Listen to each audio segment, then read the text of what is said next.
India के सबसे बड़े लर्निंग प्लेटफॉर्म अनअकैडमी पर आपका हार्दिक स्वागत है। अब आप आरपीएससी के एग्जाम भी इंडिया के सबसे बड़े लर्निंग प्लेटफॉर्म पर क्रैक कर सकते हैं। इसके लिए आपको प्लस सब्सक्रिप्शन लेना होगा और उसके बाद में आप पा सकते हैं अनलिमिटेड लाइव और रिकॉर्डेड कोर्सेज इंडिया के बेस्ट एजुकेटर से। तो जल्दी से सब्सक्राइब कीजिए अनअकैडमी को। मेरा नाम दामोदर प्रसाद शर्मा है, हिस्ट्री से एमए हूँ, नेट भी किया है, टीचिंग एक्सपीरियंस मेरा है 15 इयर्स का और मैंने टीचर एग्जाम क्लियर किया है 2018 में। सबसे पहले आपको प्ले स्टोर में जाना है, प्ले स्टोर में जाकर के अनअकैडमी का लर्निंग ऐप डाउनलोड करना है और उसके बाद मोबाइल नंबर के साथ साइन अप करना है। फ्री प्लान अनलॉक करने के लिए मेरा रेफरल कोड यूज करना है DAM10। इससे आपको क्या मिलेगा, यदि आप प्लस सब्सक्रिप्शन लेते हो आपको मिलेगी डेली लाइव क्लासेस। आप अपने एजुकेटर के साथ चैट कर सकते हो, उनके साथ डिस्कस कर सकते हो, अपने डाउट पूछ सकते हो, आंसर कॉल में भाग ले सकते हो जबकि क्लास चल रही होती है। आपको मिलेंगे स्ट्रक्चर्ड कोर्सेज। आपको हमारे जो सारे कोर्सेज हैं वो एक ही लाइन में मिलेंगे जो आपके एग्जाम सिलेबस के अकॉर्डिंग होंगे और आपकी अच्छी तैयारी करने में सहायता करेंगे। लाइव टेस्ट एंड क्विजेस होंगे, आप अपनी तैयारी का मूल्यांकन कर पाओगे हमारे रेगुलर मॉक टेस्ट और क्विजेस के द्वारा और अपनी परफॉर्मेंस का डिटेल में एनालिसिस भी कर पाओगे। अनलिमिटेड एक्सेस मिलेगा। एक बार सब्सक्रिप्शन लेने के बाद आपको हमारे सारे लाइव और रिकॉर्डेड कोर्सेज है वो कंफर्टेबली आपके डिवाइस पर देखने को मिलेंगे। फ्री और प्लस प्लान में क्या फर्क है? फ्री प्लान में लिमिटेड सिलेबस कवर होता है, प्लस में कंप्लीट होता है। फ्री में लिमिटेड प्रैक्टिस टेस्ट रहते हैं, प्लस में अनलिमिटेड रहते हैं। फ्री में लिमिटेड पीडीएफ नोट्स मिलते हैं, प्लस में अनलिमिटेड मिलते हैं। फ्री में doubt clearing session top educator के द्वारा रेगुलरली नहीं होता है, प्लस में रेगुलरली डाउट क्लियरिंग सेशन होता है टॉप एजुकेटर के द्वारा। प्लस फीचर क्या क्या है? आप अपने घर पर कंफर्टेबली लाइव पढ़ सकते हो, अनलिमिटेड एक्सेस मिलेगा सभी कोर्सेज पर, टॉप एजुकेटर इंडिया के एक ही प्लेटफॉर्म पर मिलेंगे, आप अपने सिलेबस को कवर कर पाओगे, अपने एग्जाम की कंप्लीट तैयारी कर सकते हो, रेगुलर डाउट क्लियरिंग सेशन में जा सकते हो, लाइव टेस्ट सीरीज में भाग ले सकते हो, स्टडी मटेरियल मिलेगा पीडीएफ फॉर्मेट में, आंसर राइटिंग सेशन रहेंगे, मेंटरशिप एंड गाइडेंस भी रहेगी। RPSC new announcement, boost your RPSC preparation with these amazing offer. यदि आप 12 महीने का सब्सक्रिप्शन लेते हैं तो 2 महीने का सब्सक्रिप्शन आपको फ्री मिलेगा। 24 महीने का लेते हैं तो आपको 3 महीने का सब्सक्रिप्शन फ्री मिलेगा। ठीक है, फतेह आरपीएससी स्कॉलरशिप टेस्ट, फतेह फ्री टेस्ट के साथ पाएं प्लस सब्सक्रिप्शन पर स्कॉलरशिप का अवसर। टेस्ट टाइम होता है शाम को 4 बजे, एवरी संडे को होता है। रैंक फर्स्ट में आने वाले को 100% scholarship on 6 months and about duration plus subscription. Rank second to third को 50% scholarship on 6 months and about duration plus subscription. Rank 4 to 25 को 25% scholarship on 6 months and about duration plus subscription. RPSC Guru नेतृत्व scholarship test free test होता है सोमवार से शुक्रवार, राजस्थान के top educator द्वारा निर्मित। टेस्ट टाइमिंग होती है शाम को 8 बजे, टेस्ट डिस्कशन होता है शाम को 8:30 बजे। टेस्ट के टॉपर किसके लिए इसमें इनाम भी होता है। ठीक है, जो कोर्सेज अवेलेबल है अभी, एसआई एग्जाम मिशन रूड प्लस टेस्ट सीरीज ये एवरी संडे को होती है 10 AM। RS exam Saksham plus test series every Saturday को होती है 10 AM। Saksham complete course for RS prelims 2021 starting date है 25 June. Vijay 12 months RS prelims and mains 2022 batch को स्टार्टिंग डेट है इसकी 13 जून।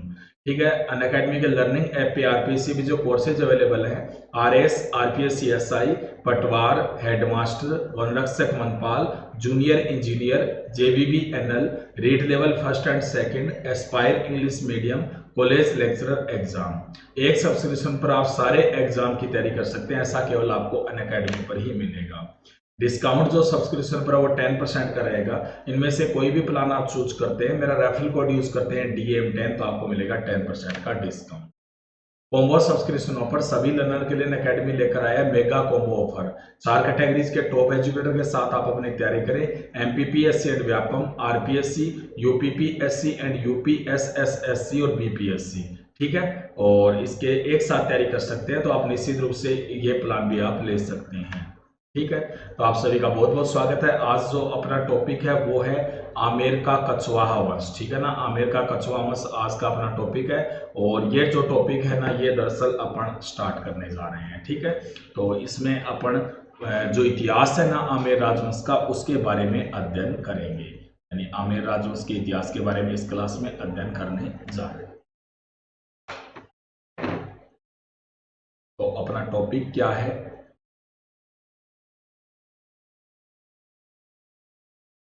टॉपिक है आमेर का कछवाहा वंश।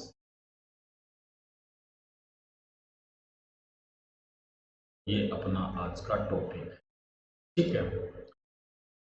याद रखना है जो आमेर है, आमेर इस क्षेत्र का जो प्राचीन नाम है वो था ढूंढाड़। प्राचीन नाम क्या था? ढूंढाड़ था इस क्षेत्र का प्राचीन, ठीक है।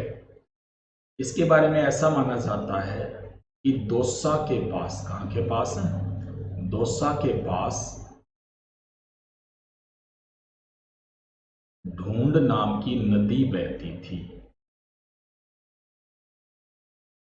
दौसा के पास ढूंढ नाम की नदी बहती थी और इसी कारण इसका नाम क्या पड़ गया था? ढूंढाड़ क्षेत्र। कुछ ऐसे भी कहते हैं कि दरअसल यहां पर शैतानों का संहार किया गया था ढूंढ ढूंढ कर, दरअसल कछुओं के आदि पुरुष के द्वारा, और इसी कारण इस क्षेत्र का नाम ढूंढाड़ पड़ गया, ठीक है। तो अलग अलग बातें हैं, लेकिन कुछ भी हो, पहले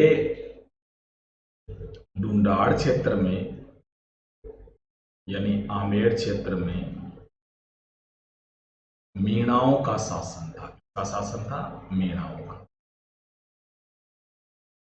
ठीक है ना। आमेर क्षेत्र में मीणाओं का शासन था और यहाँ का शासक, जबकि अपन इतिहास स्टार्ट कर रहे हैं कछुआओं का, उस समय यहाँ का शासक था आलन सिंह मीणा। क्या नाम था? आलन सिंह मीणा था ये यहाँ का शासक।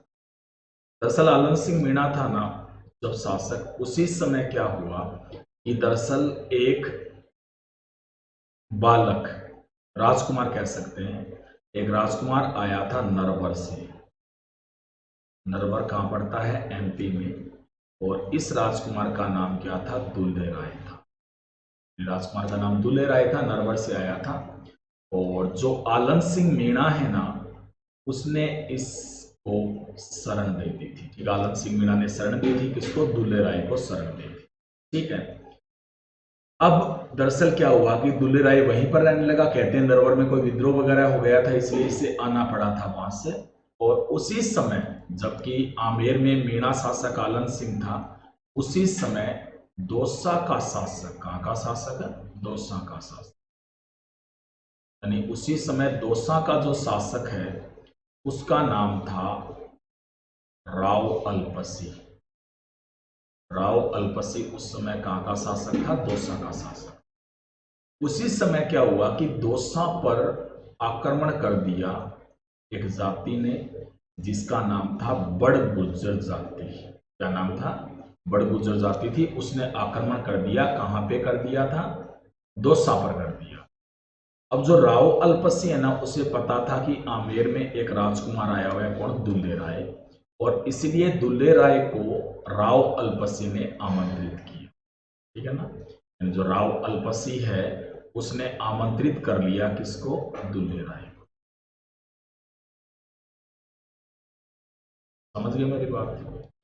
अब उसके बाद में क्या था कि राव अल्पसी की दुल्ले राय ने सहायता की और दुल्ले राय ने दरअसल बड़गुजरों का दमन कर दिया। जब जिन बड़गुजरों के खिलाफ बुलाया गया था ना, उनका दमन कर दिया किसने? दुल्ले राय ने। अब जो दुल्ले राय है उसकी यदि अपन बात करें तो इससे काफी खुश हुआ राव अल्पसी, और राव अल्पसी ने दुल्ले राय के साथ अपनी पुत्री का विवाह कर दिया जिसका नाम था सुजान कंवर। क्या नाम था? सुजान कंवर, जो पुत्री थी किसकी? राव अल्पसी की। उसका विवाह किससे कर दिया? दुल्ले राय के साथ किया और दुल्ले को दुल्ला बना दिया, ठीक है ना। इसने न केवल सुजान कंवर का विवाह किया बल्कि दौसा भी दुल्ले राय को दहेज में दे दिया। दौसा भी दहेज में दे दिया किसको? दुल्ले राय को। और इस तरह से अब दौसा है ना वो किसका हो गया? दुल्ले राय का, ठीक है ना। तो ये दरअसल मेनली चीजें हैं जो स्टार्टिंग की है। यानी आपको याद रखना है कि जो आमेर का कछवाहा वंश है ना, ये दरअसल ढूंढाड़ क्षेत्र में था, क्योंकि इस क्षेत्र का प्राचीन नाम क्या था? ढूंढाड़ था। दरअसल ऐसा माना जाता है कि दौसा के पास एक ढूंढ नाम की नदी बहती थी और इसी कारण इस क्षेत्र का नाम क्या पड़ा था? ढूंढाड़ पड़ा था, ठीक है ना। याद रखना है ढूंढाड़ यानी आमेर क्षेत्र में पहले मीणाओं का शासन था और जिस समय अपन कछवा वंश की स्टार्टिंग की बात कर रहे हैं उस समय यहाँ का शासक था आलन सिंह मीणा। क्या नाम था? आलन सिंह मीणा था। ठीक है ना। अब जो आलन सिंह मीणा था उसी समय नरवर से एक राजकुमार आया दुल्ले राय और उसे आलन सिंह मीणा के द्वारा शरण दे दी गई। ठीक है। उसी समय दोसा का जो शासक था उसका नाम था राव अल्पसी। ठीक है। अब जो राव अल्पसी है ना वो काफी परेशान था। कारण यह था कि बड़गुजरों ने आक्रमण कर दिया था। कहां पे आक्रमण किया था? दोसा पर। और राव अल्पसी ने बड़गुजरों के विरुद्ध किसको बुला लिया? दुल्ले राय को बुलाया और दुल्ले राय की सहायता से इसने बड़गुजरों का दमन कर दिया। किसने कर दिया? राव अल्पसी ने। राव अल्पसी ने खुश होकर के अपनी पुत्री सुजान कंवर का विवाह दुल्ले राय के साथ किया। इसे न केवल सुजान कंवर दी बल्कि इसे दोसा है ना वो भी देश में दे दिया गया। किसको? दुल्ले राय को। अब यहां से स्टार्टिंग होता है कछवा वंश। अब पढ़ेंगे अपन दुल्ले राय।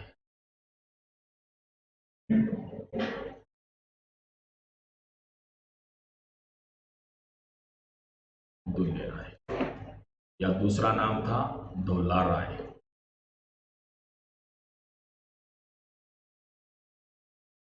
ठीक है। दुल्ले राय था। इसका जो वास्तविक नाम है वो था भाई तेजकर्ण। वास्तविक नाम क्या था? तेजकर्ण। काफी हैंडसम था, धोला था, इसलिए इसकी मां ने धोला राय नाम रखा और इसलिए बाद में दुल्ले राय पड़ गया। ठीक है ना। तो तेजकर्ण इसका वास्तविक नाम था। दरअसल दुल्ले राय नरवर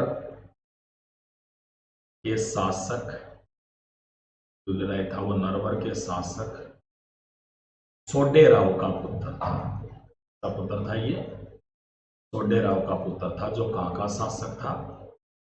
नरवर का शासक। ठीक है। दरअसल ये जो नरवर में थे ना ये एक्चुअल में राम के पुत्र, राम का पुत्र था ना जिसका नाम क्या था? कुश। राम के पुत्र कुश के वंशज थे। किसके वंशज थे ये? राम के पुत्र कुश के वंशज थे और इसीलिए इन्हें कहा गया था कुशवाहा। इसीलिए इन्हें क्या कहा गया? कुशवाहा कहा गया। और जो कुशवाहा नाम है ना वो बदलते बदलते किस में बन गया? कछवाहा में बदल गया। ठीक है ना। याद रखना है कि जो आमेर प्रशस्ति है ना उनमें इन कछवाहा शासकों को रघुकुल तिलक कहा गया है। क्या कहा गया इन्हें? रघुकुल। ठीक है। उसके बाद में जो दुल्ले राय था उसे जब दोसा दहेज में प्राप्त हुआ तो उसने 1137 ईस्वी में दोसा में ही, कहां पे? दोसा में। 1137 ईस्वी में दोसा में इसने कछवाहा वंश की स्थापना की। कौन से वंश की स्थापना की थी? कछवा वंश की स्थापना की थी। 1137 ईस्वी में दोसा में की गई थी। किसके द्वारा? दुल्ले राय के द्वारा। और इसने अपनी जो राजधानी है वो भी किसको बना लिया? दोसा को बना लिया। राजधानी किसको बनाया? दुल्ले राय ने दोसा को बनाया। ठीक है। तो दोसा इसकी राजधानी बन गई थी और 1137 में इसने कछवा वंश की वहां पे स्थापना कर दी थी। किसने? दुल्ले राय ने। ठीक है। इसके बाद में जो दुल्ले राय है ना अब दरअसल अपना साम्राज्य बढ़ाना चाहता था लेकिन साम्राज्य बढ़ाने के लिए इसके सामने आमेर था। अब एक्चुअल में आमेर के ही आलन सिंह मीणा ने इसे शरण दी थी लेकिन इसे तो साम्राज्य बढ़ाना था। कहते हैं कि मीणाओं का कोई बड़ा त्योहार था और इसीलिए आलन सिंह जो मीणा है ना उसने आमंत्रित किया दुल्ले राय को। कहां पे? आमेर में। यानी आमेर में आमंत्रित किया गया किसको? दुल्ले राय को। अब यहाँ पे जो मीणा थे ना उनका पवित्र त्योहार था इसलिए उनके पास हथियार नहीं थे, जबकि जो दुल्ले राय और अन्य जो यहाँ पर इनके सैनिक गए थे ना उनके पास हथियार थे। अब दुल्ले राय वहां पे गया तो उसके बाद में दुल्ले राय ने को पता था आलन सिंह मीणा है वो निहत्था है और इसलिए दुल्ले राय ने फायदा उठाया और आलन सिंह मीणा की इसने हत्या कर दी। और इसके बाद दुल्ले राय ने कहां पे अधिकार कर लिया? आमेर पर अधिकार कर लिया। यानी आमेर है ना अब किसके कब्जे में आ गया था? दुल्ले राय के कब्जे में आ गया। ठीक है। उसके बाद में जो दुल्ले राय है उसने मासी नामक क्षेत्र को जीता। कौन क्षेत्र को? मासी क्षेत्र को विजित किया और मासी क्षेत्र का नाम इसने रखा रामगढ़। क्या नाम रखा? रामगढ़। और रामगढ़ में इसने जमुआई माता के मंदिर का निर्माण करवाया। कौन सी माता का मंदिर बनवाया इसने? जमुआई माता के मंदिर का निर्माण करवाया। याद रखना है, जो जमुआई माता है वो दरअसल कछवाहा शासकों की कुलदेवी मानी जाती है। यानी कछवाहा शासकों की कुलदेवी कौन सी थी? जमुआई माता थी। और उसके मंदिर का निर्माण रामगढ़ में करवाया था, जिसका प्राचीन नाम क्या था? मासी था। और ये किसने करवाया था? आलन सिंह, सॉरी, दुल्ले राय ने करवाया, आलन सिंह को मारने के बाद। ठीक है, जमुआई माता इनकी कुलदेवी है। उसके बाद में जो दुल्ले राय है उसने जोटा मीणा को हरा करके जोटवाड़ा पर अधिकार किया। अधिकार किया था जोटवाड़ा। ठीक है, उसके बाद दुल्ले राय है ना, उसका क्षेत्र काफी बड़ा हो चुका था। दरअसल अब जो दुल्ले राय है ना, उसके मीणा दुश्मन बन चुके थे, क्योंकि मीणाओं को इसने मारा था, मीणाओं ने इसे शरण दी थी और उन्हें ही मार करके इसने राज्य प्राप्त किया था। और इसलिए जो मीणा है ना, वो दरअसल इसके दुश्मन बन चुके थे। ठीक है, और यही कारण था कि जो मीणा है ना, वो तलाश में रहते थे कि कब दुल्ले राय अकेला है। दरअसल ये मौका मीणाओं को 1170 में मिल गया। कहते हैं कि जो दुल्ले राय है ना, वो दरअसल उस समय जमुआई माता के दर्शन करके लौट रहा था और उसी समय मीणाओं ने हत्या कर दी। यानी दुल्ले राय की जो हत्या है वो मीणाओं के द्वारा कब की गई थी? 1170 ईस्वी में की गई थी। और उसके बाद जो मीणा है ना, उन्होंने फिर से अपना अधिकार जमा लिया। कहां पर? आमेर पर। यानी आमेर एक बार किसके कब्जे में आ गया? फिर से मीणाओं के कब्जे में। ठीक है, तो आपको बस यही याद रखना है, दुल्ले राय या धुल्ला राय वास्तविक नाम क्या था? तेजकर्ण था। दरअसल ये नरवर के शासक का पुत्र था, जिसका नाम क्या था? सोडेराव था। दरअसल ये जो नरवर के शासक है ना, ये राम के पुत्र कुश के वंशज थे और इसीलिए इन्हें कुशवाहा कहा जाता था। और जो कुशवाहा नाम है ना, वही किस में बदल गया था? कछवा में बदल गया। आमेर प्रशस्ति में इन्हें रघुकुल तिलक नाम से जाना जाता है, कछवा वंश के शासकों को। 1137 ईस्वी में दौसा में कछवा वंश की स्थापना की गई थी। किसके द्वारा? दुल्ले राय के द्वारा। दुल्ले राय ने अपनी राजधानी भी किसको बनाया था? दौसा को। मैंने पहले ही बताया था कि उस समय जो आमेर है वहां का जो शासक है वो कौन था? आलन सिंह मीणा था। जो आलन सिंह मीणा है उसे आमंत्रित किया गया था किसके द्वारा? दुल्ले राय के द्वारा। किसने आमंत्रित किया था? दुल्ले राय को आमंत्रित किया था, आलन सिंह मीणा ने, सॉरी। और उसके बाद में जो दुल्ले राय है ना, उसने आलन सिंह मीणा की हत्या कर दी और उसने आमेर पर अधिकार कर लिया। ठीक है, आमेर पर इसने अधिकार किया। उसके बाद जो दुल्ले राय है उसने मासी क्षेत्र पर भी अधिकार किया और मासी क्षेत्र का नाम इसने क्या रख दिया? रामगढ़ रख दिया।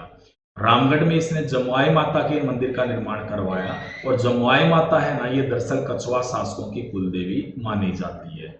इसने जोटा मीणा को हरा करके जोटवाड़ा पर भी अधिकार कर लिया।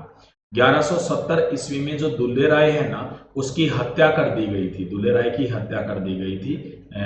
और दुल्ले राय की जब हत्या की गई थी तो उस समय दरअसल आमेर पर मीणाओं ने अपना फिर से अपना अधिकार किया। ठीक है,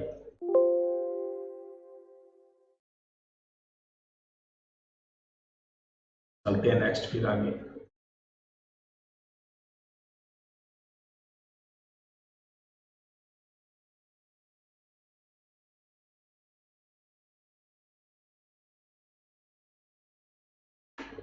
उसके बाद में फिर टॉपिक चल रहा है अपना आमेर का कछवा।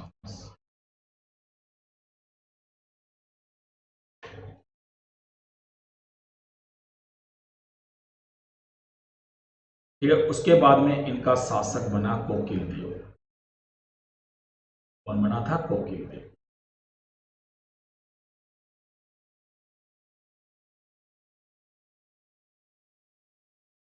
कोकिल देव जो दुल्ले राय का पुत्र था।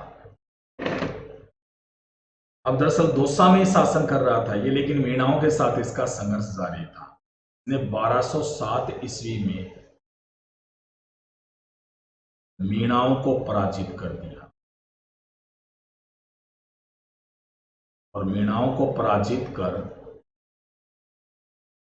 आमेर पर अधिकार किया।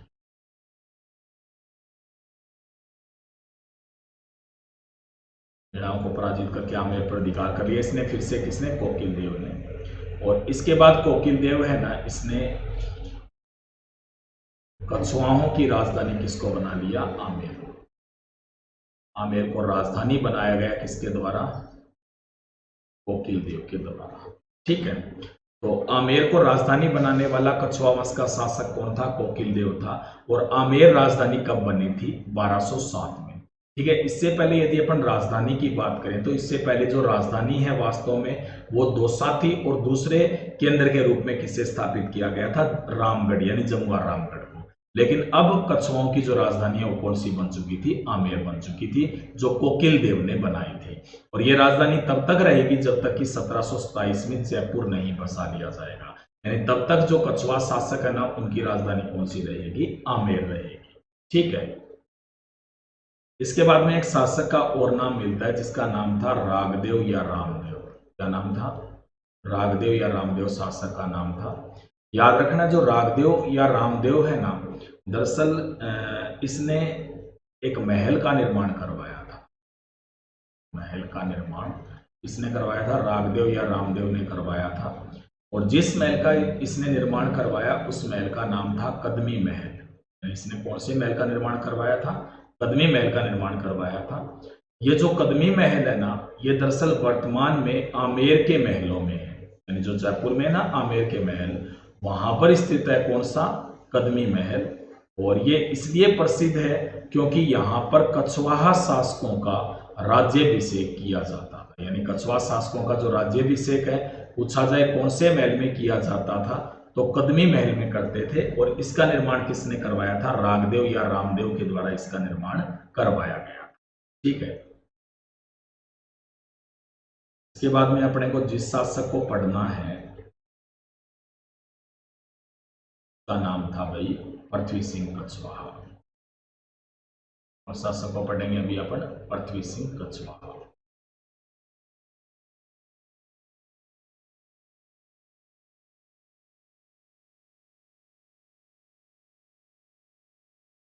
ठीक है, पृथ्वी सिंह कछवा की यदि अपन बात करें तो पृथ्वी सिंह कछवा के बारे में कहा जाता है कि इसके 12 पुत्र थे। कुल कितने पुत्र थे, 12 पुत्र थे। और इसीलिए 12 पुत्रों के लिए इसने आमेर को 12 भागों में बांटा। कितने भागों में बांटा था इसने, 12 भागों। 12 पुत्रों के लिए आमेर को 12 भागों में बांटा था। और ये जो 12 भाग है ना, दरअसल इन्हें 12 कोटड़ी नाम से जाना गया। ठीक है ना, यानी इसने आमेर को 12 भागों में बांटा था। और ये जो 12 भाग थे इन्हें क्या कहा गया था, 12 कोटड़ी कहा गया था। ठीक है, किसने बांटा था, पृथ्वी सिंह कछवा ने। ठीक है, याद रखना है कि पृथ्वी सिंह कछवा जब शासक था उस समय मेवाड़ का शासक था राणा सांगा। कौन था, राणा सांगा। राणा सांगा है ना, ये इसका काफी अच्छा मित्र था। और उसी समय एक युद्ध हुआ था, कौन सा, खानवा का युद्ध। खानवा का युद्ध हुआ था। खानवा का युद्ध कब हुआ था, 17 मार्च 1527 को हुआ था। 17 मार्च 1527 को हुआ था। और ये जो युद्ध है ये किस किस के मध्य हुआ था, बाबर और राणा सांगा के मध्य हुआ था। किसके मध्य हुआ था, बाबर और राणा सांगा के मध्य युद्ध हुआ था, कौन सा, खानवा का युद्ध। तो ये जो युद्ध हुआ था ना, तो इस युद्ध में राणा सांगा की सहायता के लिए जो पृथ्वी सिंह कछवा है ना, उसने अपनी सेना भेजी थी और खुद भी उपस्थित हुआ था युद्ध में। ठीक है, कौन, पृथ्वी सिंह कछवा। ठीक है, याद रखना है। याद रखना है कि पहले तो उसने 12 भागों में बांटा था, लेकिन बाद में जो पृथ्वी सिंह कछवा है उसने अपनी रानी, जिसका नाम था बालाबाई, रानी का नाम क्या था, बालाबाई था। रानी बालाबाई के पुत्र जिसका नाम था पूर्ण सिंह, क्या नाम था, पूर्ण सिंह था बालाबाई का जो पुत्र था, उसे इसने उत्तराधिकारी घोषित कर दिया। यानी इसने कहा कि अब जो नया शासक है ना वो कौन बनेगा, इसमें पूर्ण सिंह बनेगा। इसने उत्तराधिकारी घोषित किया। दरअसल बालाबाई की यदि अपन बात करें तो बालाबाई एक्चुअल में बीकानेर के शासक, कहाँ के, बीकानेर के शासक जिसका नाम था राव लूणकरण, उसकी पुत्री थी। ठीक है ना, उसकी पुत्री थी बालाबाई, और उसी के कहने पर उसने बालाबाई के पुत्र जिसका नाम क्या था पूर्ण सिंह, उसे ही इसने उत्तराधिकारी बना दिया था, किसने, पृथ्वी सिंह। ठीक है, तो ये कुछ राजा हुए थे बाद में। दरअसल दुल्हे राय के बाद की बात अपन कर रहे हैं। तो आपको याद रखना है कि जो कोकिल देव है ना, इसने 1207 ईस्वी में मीणाओं को पराजित कर दिया था, और मीणाओं को पराजित करके इसने आमेर पर अधिकार किया। जो कोकिल देव है उसने अपनी राजधानी भी किसको बना लिया था, आमेर को बनाया। 1727 ईस्वी तक आमेर राजधानी रही थी, जब तक कि जयपुर नहीं बसा लिया गया था। इसके बाद में एक शासक हुआ था रागदेव या रामदेव। याद रखना है कि रागदेव या रामदेव ने एक महल का निर्माण करवाया था जिसका नाम क्या था, कदमी महल। ये जो कदमी महल है ना, ये वर्तमान में दरअसल आमेर के महलों में है, यानी वर्तमान में कहां पर स्थित है, आमेर के महलों में है। और यहाँ पर कछवा शासकों का राज्याभिषेक किया जाता था, यानी जो कछवा शासक होते थे ना, उनका जो राज्याभिषेक है वो किया जाता था कौन से महलों में, सॉरी कदमी महल में, जो कहां पे है, आमेर के महलों में। ठीक है, इसके बाद में एक शासक हुआ था जिसका नाम था पृथ्वी सिंह कछवा। क्या नाम था, पृथ्वी सिंह कछवा था। याद रखना है कि पृथ्वी सिंह कछवा है ना, उसके कुल 12 पुत्र थे, और इन्हीं 12 पुत्रों के लिए इसने आमेर को 12 भागों में बांट दिया था। दरअसल ये जो 12 भाग थे ना, इन्हें 12 कोठड़ी के नाम से जाना गया, यानी इन्हें किस नाम से जाना गया था, 12 कोठड़ी के नाम से जाना गया। उसी समय दरअसल जब पृथ्वी सिंह कछवा था, उस समय मेवाड़ का शासक कौन था, राणा सांगा था। और उस समय एक युद्ध हुआ था, खानवा का युद्ध। और ये युद्ध कब हुआ था, 17 मार्च 1527 को हुआ था। और युद्ध किस किस के बीच में हुआ था, बाबर और राणा सांगा के मध्य हुआ था। यह जो युद्ध हुआ था ना, इस युद्ध में दरअसल जो राणा सांगा है उसकी सहायता की थी किसने, पृथ्वी सिंह कछवा ने। कहते हैं इसी युद्ध के दौरान ये घायल हो गया था, और कुछ समय पश्चात इसकी मृत्यु भी हो गई थी 1527 में। ठीक है, जो बाद में क्या हुआ था कि जो अंतिम समय तक जो पृथ्वी सिंह कछवा है, उसने अपनी रानी जो बालाबाई है ना, उसके पुत्र पूर्ण सिंह को अपना उत्तराधिकारी बनाया।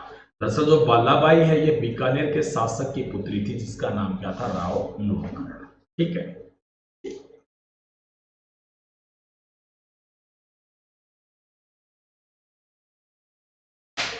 चलते हैं नेक्स्ट क्वेश्चन, नेक्स्ट राजा में। ठीक है,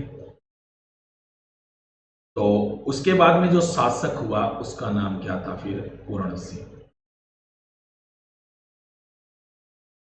पूर्ण सिंह का जो शासन काल था वो था भाई 1527 से लेकर के 1533।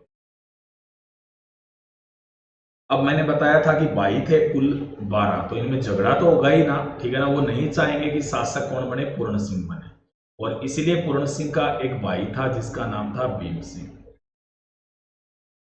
अब भीम सिंह ने विद्रोह कर दिया। भीम सिंह ने विद्रोह करके पूर्ण सिंह को शासक पद से हटाया।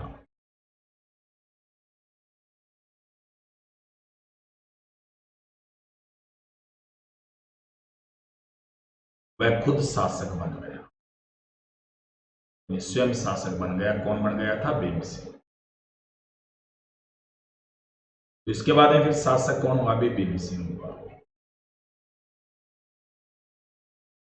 भीम सिंह का शासनकाल भाई 1533 से लेकर कब तक था, 1542। 1533 से 42 तक किसका शासन था, भीम सिंह का। ठीक है, जो भीम सिंह है ना, उसे पता था कि उसके भाई उसका भी विद्रोह करेंगे, और इसीलिए इसने क्या किया कि 1542 में अपने पुत्र रतन सिंह को शासक बनाया।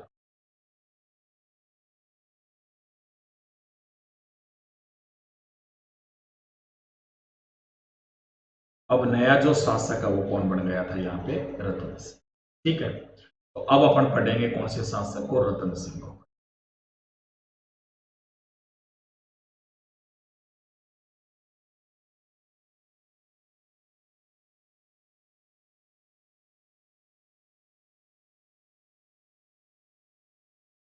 रतन सिंह 1542 से लेकर 1547 तक कौन रहा था? रतन सिंह। ठीक है, रतन सिंह के समय याद रखना है कि रतन सिंह के समय 1542-43 में शेरशाह सूरी ने, किसने? शेरशाह सूरी ने आमेर पर आक्रमण किया।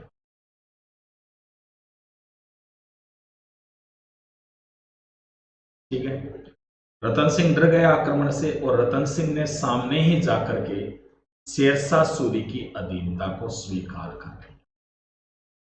अधीनता स्वीकार कर ली किसने? रतन सिंह ने। ठीक है, याद रखना है कि जो रतन सिंह है ये राजस्थान का प्रथम शासक था। राजस्थान का प्रथम शासक था रतन सिंह, जिसने अफगानों की अधीनता को स्वीकार की। यानी अफगानों की अधीनता स्वीकार करने वाला, यदि पूछा जाए राजपूताना का पहला शासक कौन था, तो कौन था? रतन सिंह था। ठीक है ना, रतन सिंह पहला था। अब एक्चुअल में अफगानों की यदि अपन बात करें तो भारत में दो ही अफगान वंश हुए हैं, एक तो लोधी वंश था और एक सूर वंश था। लोधी वंश में इतनी ताकत नहीं थी कि वो राजपूताना के शासकों को अधीनता स्वीकार करवाता, क्योंकि लोधियों को तो पराजित किया था, आपको पता है। ठीक है, राणा सांगा ने इब्राहिम लोधी को हराया था। लेकिन जो सूरवंश के शासक है वो भी किसने? शेरशाह सूरी ने। यानी राजपूताना में जो अधीनता स्वीकार करवाई थी अफगानों में, वो शेरशाह सूरी नहीं करवाई। ठीक है, तो और भी राजा अधीनता स्वीकार करेंगे, बाद में अपन पढ़ेंगे भी उनको। लेकिन सबसे पहले यदि किसने अधीनता स्वीकार की थी तो आमेर के शासक ने, जिसका नाम क्या था? रतन सिंह। तो आपसे पूछा जाए कि राजस्थान का प्रथम शासक कौन था जिसने अफगानों की अधीनता स्वीकार की, तो उस शासक का नाम क्या था भाई? रतन सिंह था। ठीक है, इसके बाद में जो रतन सिंह है उसका एक चाचा था जिसका नाम था भी संग्राम सिंह। मैंने बताया था ना 12 भाई थे, विद्रोह तो करेंगे ही करेंगे। संग्राम सिंह ने विद्रोह कर दिया। कहां पे किया? मौजमाबाद में। मौजमाबाद में इसने विद्रोह किया। और जो संग्राम सिंह है ना, उसने मौजमाबाद का नाम क्या रख दिया? सांगानेर रख दिया। सांगानेर नाम रखा गया। मौजमाबाद का किसके द्वारा रखा गया था? संग्राम सिंह के द्वारा रखा गया। रतन सिंह का एक चाचा था बारमल। अब ये भी शासक बनना चाहता था, लेकिन जो बारमल है ना, दरअसल उसके पास ये ताकत नहीं थी कि वो रतन सिंह को हटा के खुद ही शासक बन जाए। इसलिए इसने चालाकी से काम लिया। इसने एक रतन सिंह का भाई था जिसका नाम था आस्करण। रतन सिंह का भाई कौन था? आस्करण था। आस्करण को कहा कि मैं तुम्हें शासक बना दूंगा। किसने कहा? बारमल ने कहा। लेकिन रतन सिंह को पहले मारना पड़ेगा, वरना तो नहीं बना सकता। अब आस्करण है वो भी दरअसल शासक तो बनना ही चाहता था, इसकी भी महत्वाकांक्षा बड़ी थी, और इसलिए आस्करण ने अपने भाई रतन सिंह की हत्या कर दी। 1547 में अपने भाई रतन सिंह की हत्या कर दी गई। किसके द्वारा? आस्करण के द्वारा। अब जैसे ही इसने हत्या की, बारमल ने अन्य लोगों को बताया कि हत्या तो यहाँ पर किसने की है? आस्करण ने की है, और इसीलिए आस्करण को यहाँ से भागना पड़ा और नया शासक अब कौन बन गया? बारमल। अब यहां से आमेर का असली इतिहास शुरू होता है। ठीक है ना, क्योंकि मेन जो शासक थे ना अब होंगे, क्योंकि दरअसल आमेर के शासकों का इतिहास तब रहेगा जबकि ये मुगलों के साथ सहयोग करेंगे। ठीक है ना, और मुगलों के साथ सहयोग सबसे पहले बारमल के द्वारा ही स्टार्ट किया गया था। ठीक है, और मैं थोड़ा बता देता हूं आपको आपको याद रखना है कि जो पूर्ण सिंह है ना, वो पृथ्वी सिंह कछुआ के बाद में शासक बना था, और इसका शासनकाल रहा था भी 1527 से 1533। पूर्ण सिंह को उसके भाई भीम सिंह ने विद्रोह करके हटा दिया और खुद को इसने शासक घोषित कर दिया। किसने? भीम सिंह ने। तो इसके बाद में शासक फिर भीम सिंह हुआ। 1533 से लेकर 1542 तक रहा था। जो भीम सिंह है ना, उसने 1542 में अपने पुत्र रतन सिंह को अपने जीते जी ही शासक बना दिया। तो इसके बाद में शासक कौन बना? फिर रतन सिंह बना। रतन सिंह कब से कब तक रहा था? 1542 से लेकर 1547 तक। 1542-43 में रतन सिंह के समय जो शेरशाह सूरी है ना, उसने आमेर पर आक्रमण किया, लेकिन जो रतन सिंह है ना, उसने शेरशाह सूरी की अधीनता को स्वीकार कर दिया। याद रखना है, रतन सिंह है ना, ये राजस्थान का प्रथम शासक था जिसने अफगानों की अधीनता को स्वीकार किया। यानी अफगानों की अधीनता स्वीकार करने वाला राजस्थान यानी राजपूताने का जो प्रथम शासक है वो कौन था? रतन सिंह था। ठीक है, याद रखना है कि रतन सिंह के चाचा का नाम क्या था? संग्राम सिंह था। संग्राम सिंह ने रतन सिंह का विद्रोह कर दिया, कहां पे? मोजमाबाद में। और मोजमाबाद का जो नाम है ना वो सांगानेर रख दिया, यानी अपने नाम पर संग्राम सिंह ने मोजमाबाद का नाम क्या रखा था? सांगानेर रखा था। ठीक है, इसके बाद में जो रतन सिंह है ना उसके भाई का नाम था आस्करण, और आस्करण है ना उसकी शासक बनने की महत्वाकांक्षा थी। आस्करण ने अपने चाचा बारमल की बातों में आकर अपने भाई रतन सिंह की हत्या कर दी 1547 में। उसके बाद बारमल ने खुद को आमेर का शासक घोषित किया, यानी अब जो नया शासक है आमेर का वो कौन बन जाएगा? बारमल। ठीक है, चलते हैं बड़ा बारमल में फिर।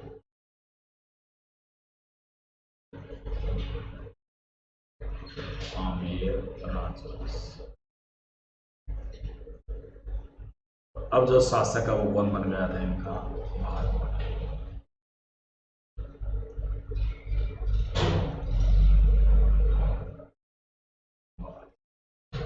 दूसरा नाम क्या था? बिहारी मल। शासन कब से कब तक रहा था? अभी 1547 से लेकर के 1573 तक शासन रहा। ठीक है, अब बारमल शासक तो बन गया, लेकिन जो आस्करण है ना उसने विद्रोह कर दिया, मतलब अन्य क्षेत्रों में आस्करण विद्रोह करने लगा। आस्करण ने विद्रोह किया। इसके बाद जो बारमल है ना उसने कंडीशन को संभालते हुए जो आस्करण है उसे नरवर की जागीर दे दी। कहाँ की जागीर दी? नरवर की। नरवर की जागीर दे दी किसको? आस्करण को। और आस्करण है ना उसने नरवर में एक नई शाखा चलाई जिसका नाम क्या था? नरुका शाखा।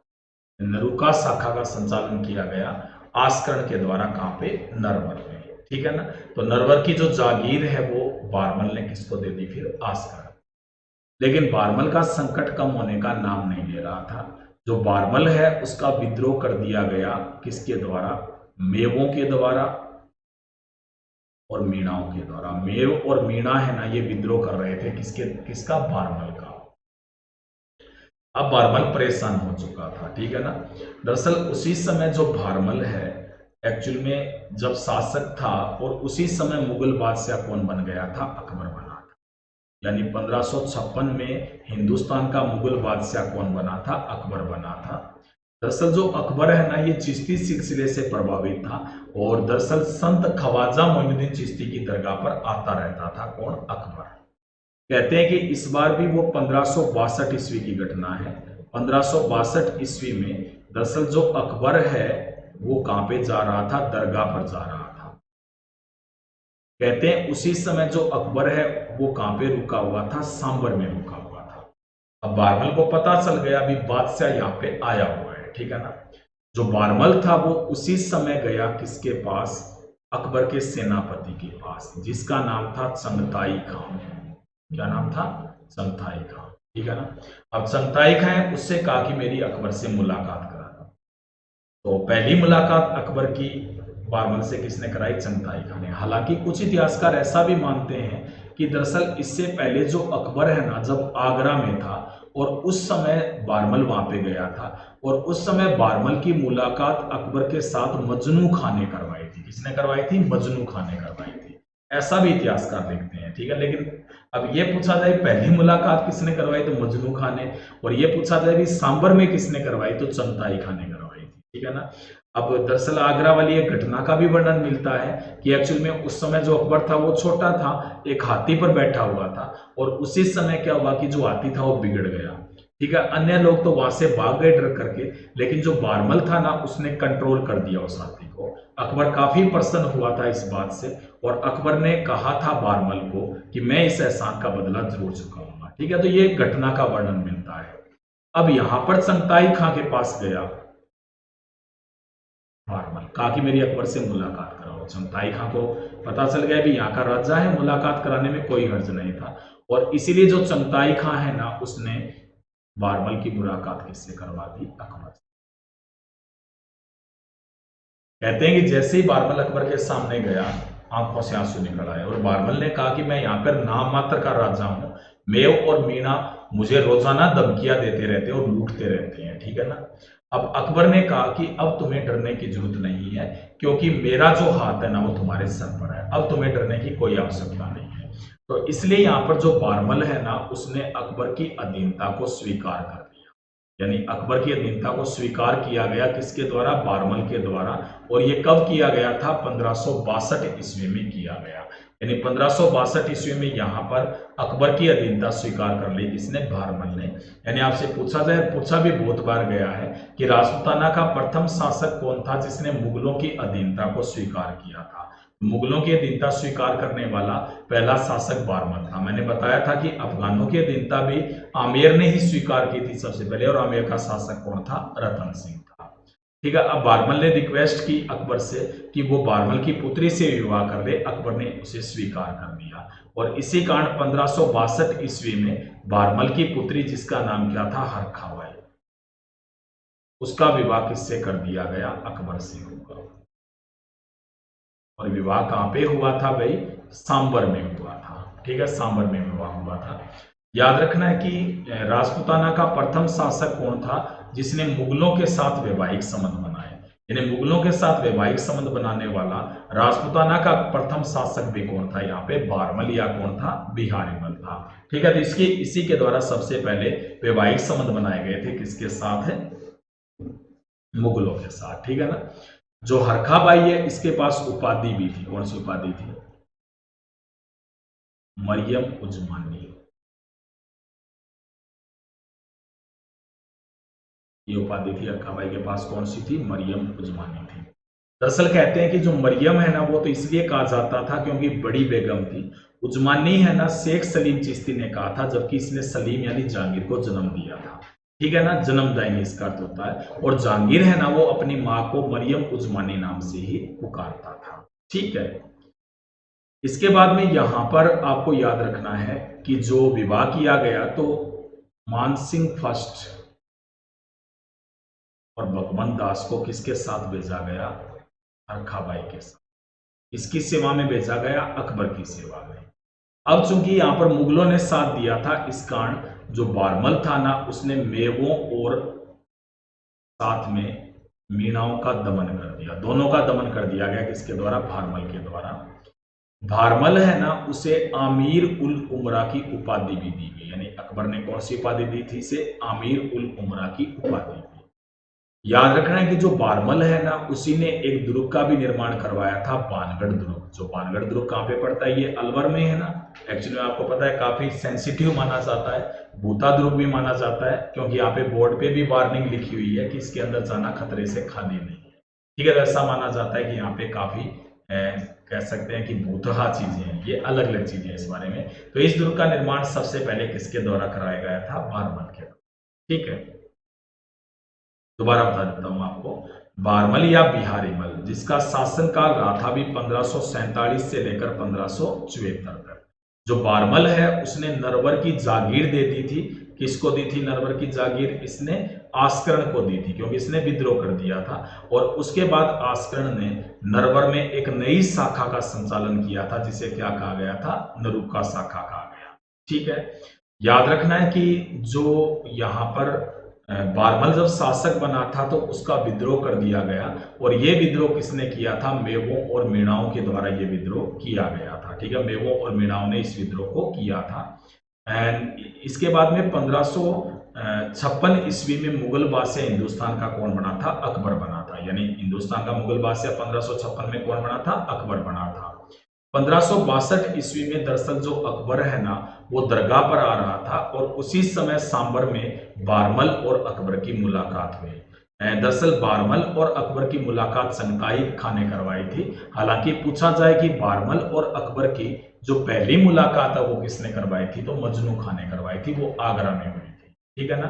दरअसल यहाँ पर जो बारमल है ना, उसने 1562 में अकबर की अधीनता को स्वीकार किया, यानी मुगलों की अधीनता स्वीकार करने वाला पहला जो राजपूत शासक था, या राजपूताना का पहला शासक था, वो कौन था, बारमल था।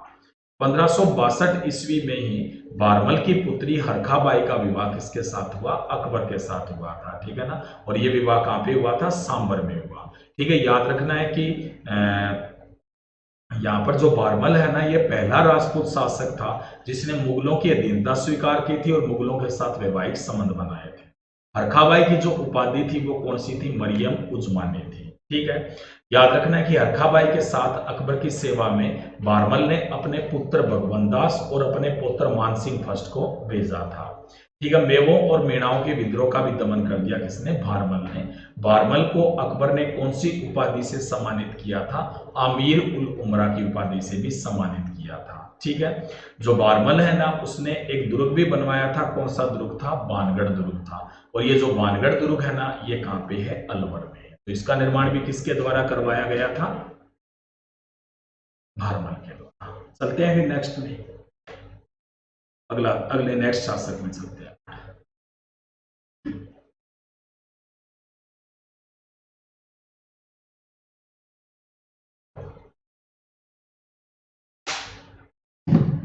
अगला शासक है भाई इसमें भगवंत दास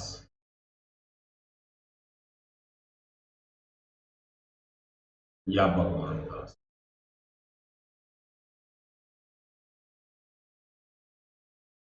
ये नेक्स्ट भगवंत दास या भगवान दास है, इसका जो शासन काल है वो माना जाता है 1574 से लेकर 1589 तक। 1574 से 89 तक किसका शासन काल था भाई? भगवंत दास या भगवान दास का शासन काल था 1574 से 1589 तक, ठीक है। भगवंत दास की यदि अपन बात करें तो मैंने पहले ही बताया था कि 1562 ईस्वी में इसे किसकी सेवा में भेजा गया था? अकबर की सेवा में भेजा गया, ठीक है। भगवंत दास है ना, उसने अकबर का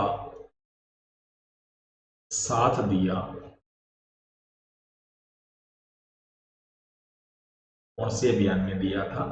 रणथंबोर अभियान।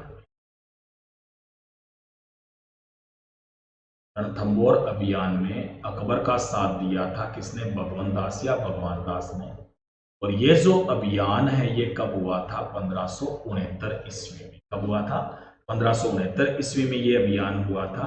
और इसमें साथ दिया था किसने दिया था? भगवंत दास या भगवान दास, ठीक है ना।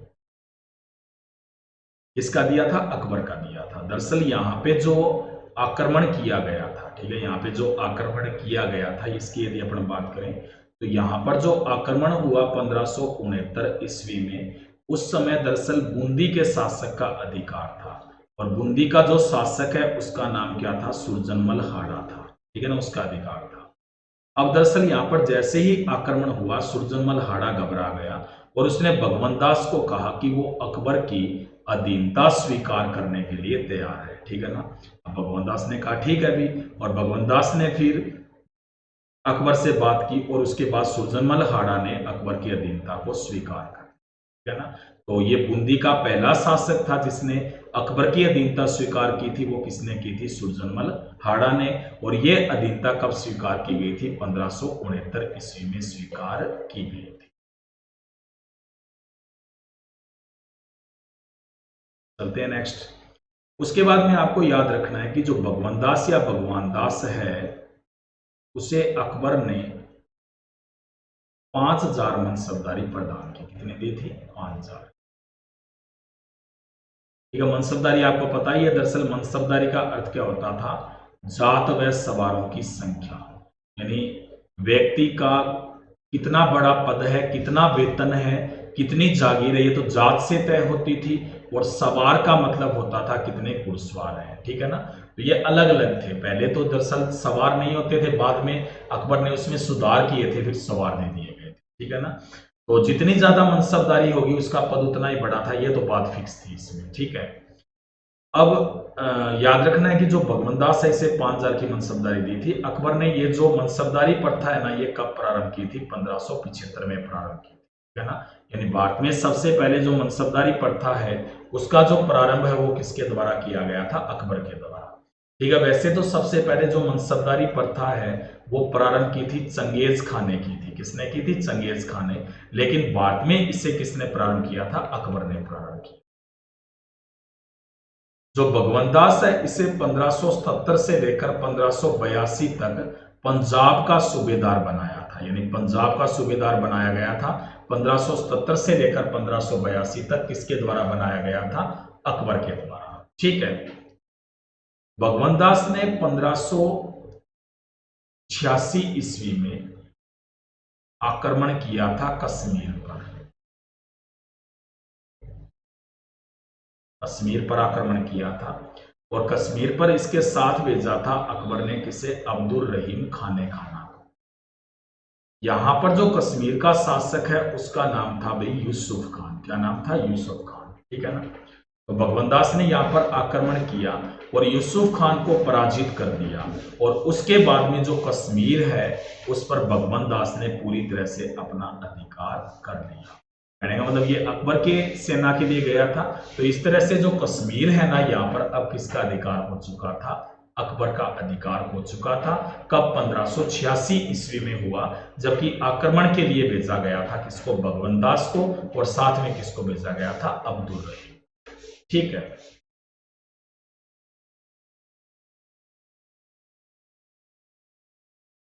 भगवंत दास दास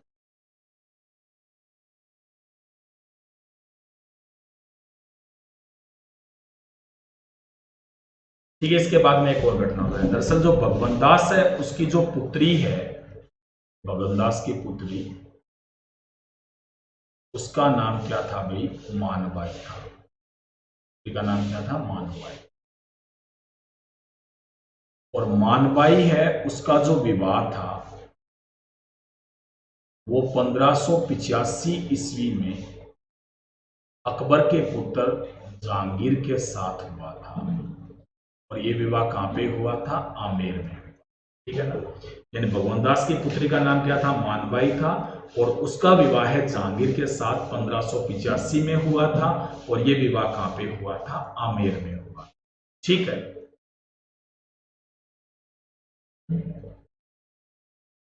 उसके बाद जो भगवंत दास है उसकी पुत्री जो मानबाई थी उसको उपाधि दी गई थी। कौन कौन सी थी? एक तो थी सुल्तान ए निस्सा। तो उपाधि कौन सी थी इसके पास? सुल्तान ए निस्सा की उपाधि थी। और दूसरी जो उपाधि थी वो कौन सी थी? साहेब बेगम की उपाधि थी। सुल्तान ए निस्सा और कौन सी उपाधि थी? साहेब बेगम की उपाधि थी। ठीक है। याद रखना है कि जो मानबाई है, मानबाई मानबाई इसके पुत्र का नाम था खुसरो। पुत्र का नाम क्या था? खुसरो था। एक्चुअल में कहते हैं कि 1598-99 की घटना है और उस समय जहांगीर के द्वारा विद्रोह किया गया था अकबर का। यानी जहांगीर ने अकबर का विद्रोह किया था। कब किया था? 1598-99 में किया था। दरअसल ये पहली बार ऐसा हुआ था कि किसी मुगल शासक का उसके पुत्र के द्वारा विद्रोह किया गया था। इससे पहले न तो कभी बाबर का हुमायूं ने किया, न हुमायूं का अकबर ने किया। ठीक है। अब जो खुसरो था ना, दरअसल जब विद्रोह किया जहांगीर ने तो खुसरो है ना उसके शासक बनने के ज्यादा चांसेस हो चुके थे। लेकिन बाद में जो जहांगीर है ना वापिस लौट आया, जिसके बाद में अकबर ने वापिस जो शासक है वो किसे घोषित कर दिया? जहांगीर को। 1605 में मृत्यु हुई किसकी? अकबर की। 1605 में अकबर की मृत्यु हो गई। और जैसे ही 1605 में अकबर की मृत्यु हुई, मुगल बादशाह कौन बन गया? जहांगीर बन गया। यानी मुगल बादशाह कौन बन चुका था? यहाँ पे जहांगीर बन चुका था। लेकिन जो खुसरो है उसके मन में भी तो अरमान जाग उठे थे कि मैं भी शासक बनूंगा। ठीक है। ये भी अरमान जाग उठे थे किसके मन में? खुसरो के मन में। ये भी शासक बनना चाहता था। और इसीलिए जो खुसरो है उसने 1606 ईस्वी में, कब की घटना है? 1606 ईस्वी में जो खुसरो है उसने अपने पिता जहांगीर का ही विद्रोह कर दिया। और यह विद्रोह इसने कहां पे किया था? पंजाब में किया था। कहां किया था? पंजाब में। ठीक है ना। यानी पंजाब में अपने पिता जहांगीर का विद्रोह कर दिया गया, किसके द्वारा? खुसरो के द्वारा। दरअसल इसने खुद को पंजाब का शासक घोषित कर दिया, पंजाब का शासक घोषित किया गया, किसके द्वारा? खुद को किया गया खुसरो के द्वारा। ये जो खुसरो है, इसकी जो सहायता है ये सिखों के 5वें गुरु ने की थी, जिनका नाम क्या था? श्री अर्जुन देव। यानी जो गुरु अर्जुन देव थे ना, उनके द्वारा सहायता की गई थी, किसकी? खुसरो की। अर्जुन देव ने दरअसल जो खुसरो है ना, उसे यहाँ पर शासक बनने का आशीर्वाद भी दिया था, ठीक है। शासक बनने का आशीर्वाद भी दिया गया अर्जुन देव के द्वारा। अब ये बात जहांगीर को पता चली। जहांगीर है ना बड़ी सेना लेकर के पंजाब में आ गया, जिसके बाद 1606 में एक युद्ध लड़ा गया, जिसे इतिहास में कहते हैं बेरावल का युद्ध। यानी 1606 में कौन सा युद्ध लड़ा गया था? बेरावल का युद्ध लड़ा गया था। और बेरावल है ना, ये वर्तमान में कहां पे पड़ता है? पंजाब में पड़ता है। तो युद्ध कब हुआ था? ये 1606 में हुआ था, ठीक है। ये जो 1606 में बेरावल का युद्ध हुआ था, इस युद्ध में जो जहांगीर है उसने बुरी तरह से पराजित कर दिया, किसको? खुसरो। यानी खुसरो को बुरी तरह से पराजित किया गया, किसके द्वारा? जहांगीर के द्वारा, ठीक है। जहांगीर ने खुसरो को पराजित किया और उसके बाद में जो खुसरो है ना, उसे बंदी बना लिया, किसने? जहांगीर ने। यानी खुसरो को पराजित करके जहांगीर ने बंदी बनाया और इसे अंधा करवा करके जेल में डाल दिया। यानी अंधा करवा करके जेल में डाल दिया गया जहांगीर के द्वारा, किसको? खुसरो को। जबकि जो जहांगीर है ना, उसने सिखों के 5वें गुरु जो अर्जुन देव थे ना, उन्हें फांसी दे दी। उन्हें क्या दे देगी? फांसी दे देगी, किसके द्वारा? जहांगीर के द्वारा, ठीक है। दरअसल राजस्थानी साहित्य में लिखा गया है कि जो जहांगीर की पत्नी मानबाई थी, वो काफी परेशान थी और इसलिए 1608 में अपने पुत्र को जहर दे दिया था, किसको? खुसरो को। किसने दिया था? मानबाई ने। और उसके बाद में खुद भी इसने आत्महत्या कर ली थी, ऐसा राजस्थानी साहित्य में लिखा हुआ है। और इसीलिए जो मानबाई है ना, इसे इतिहास में पुत्र हंता माता के नाम से जाना जाता है। यानी पूछा जाए कि इतिहास में पुत्र हंता माता के नाम से किसे जानते हैं, तो किसको जानते हैं? मानबाई। हालांकि ये दरअसल राजस्थानी साहित्यों में लिखा गया है। वैसे यदि अपन मुगल साहित्यों की बात करें, तो मुगल साहित्यों के अनुसार खुसरो की जो हत्या है ना, वो 1622 में हुई थी। और ये जो हत्या वो किसने करवाई थी? खुर्रम ने करवाई थी, ठीक है ना। तो 1622 में खुर्रम के द्वारा खुसरो की हत्या करवाई गई थी, ऐसा दरअसल वर्णन मिलता है किसमें? मुगल साहित्यों में, ठीक है ना। तो कुछ भी हो, लेकिन यहाँ पर खुसरो ने विद्रोह किया था। खुर्रम तो समझते हो ना, जो सांझा था, ठीक है। दोबारा बता देता हूं, आपको याद रखना है भगवान दास या भगवान दास का शासन 1574 से लेकर 1589 तक रहा था। भगवान दास है उसे 1562 ईस्वी में अकबर की सेवा में भेजा था, किसने? बारमल ने, ठीक है। जो भगवान दास है उसके द्वारा अकबर का साथ दिया गया था, कौन से अभियान में? रणथंभौर अभियान में। कौन से अभियान में साथ दिया था? रणथंभौर में।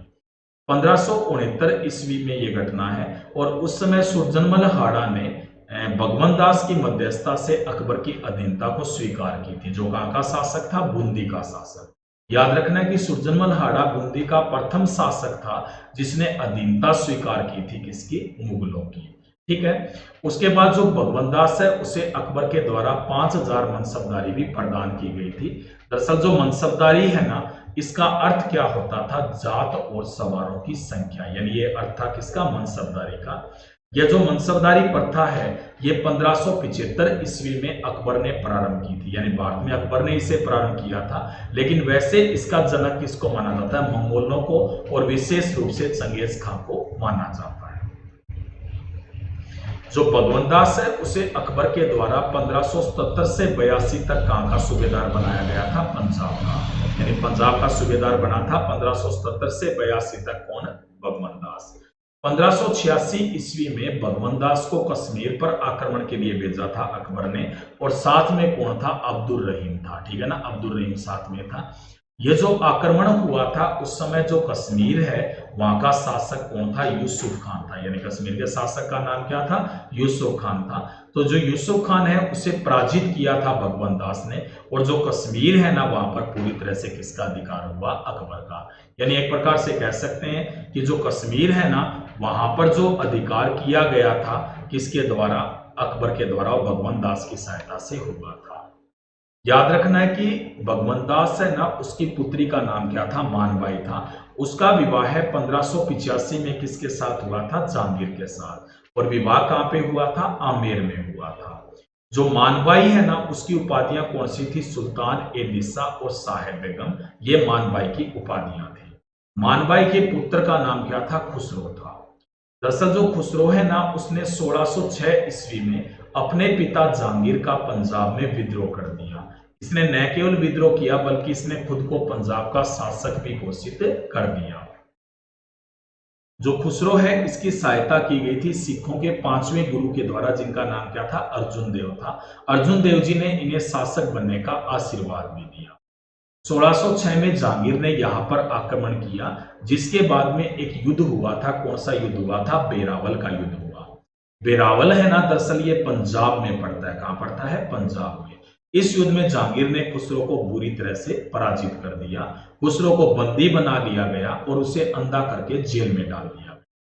दरअसल राजस्थानी साहित्य में लिखा गया है कि 1608 ईस्वी में, कब की घटना है? 1608 ईस्वी की घटना है। और उस समय जो मानबाई है, उसने अपने पुत्र खुसरो को जहर दे दिया और खुद भी आत्महत्या कर दी थी। और इसीलिए जो मानबाई है, उसे इतिहास में पुत्र हंता माता के नाम से जाना जाता है। हालांकि मुगल साहित्यों के अनुसार ये बात सच नहीं है, क्योंकि मुगल साहित्यों के अनुसार जो खुसरो है ना, ये 1622 तक जिंदा था और इसकी हत्या किसने की थी? खुर्रम ने करवाई। ठीक है, तो ये हमने आज भगवंत दास तक पढ़ा। बाकी आगे और भी आमेर राजवंश है, जिसमें अपन मिर्जा राजा मान सिंह को, सवाई जय सिंह को, मिर्जा राजा जय सिंह, ये महत्वपूर्ण शासक अपने को और पढ़ने हैं। ठीक है ना, तो ये अपन फिर अगली क्लास में पढ़ेंगे। ठीक है, तो ये जरूर याद रख लेना। इतना आमेर का कछुआ बस काफी इंपॉर्टेंट है आपके लिए, आपको ध्यान रखना है इस चीज। ठीक है,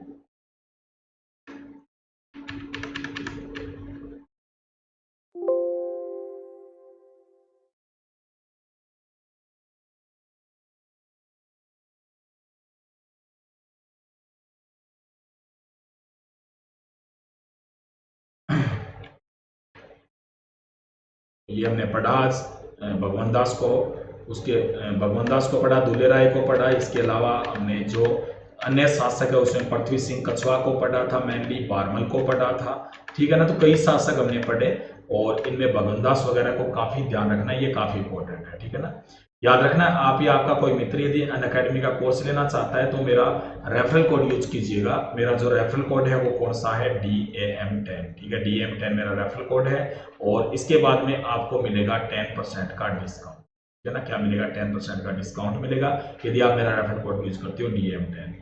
ठीक है, वीडियो को लाइक कीजिएगा, शेयर भी कीजिएगा और राजस्थान 360 चैनल है ना, उसे सब्सक्राइब भी कीजिएगा। ये आपका अनअकैडमी है, बहुत ही अच्छा प्लेटफॉर्म है।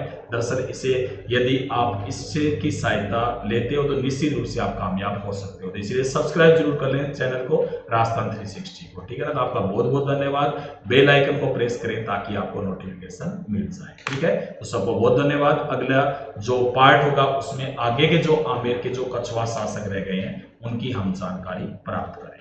ठीक है, धन्यवाद।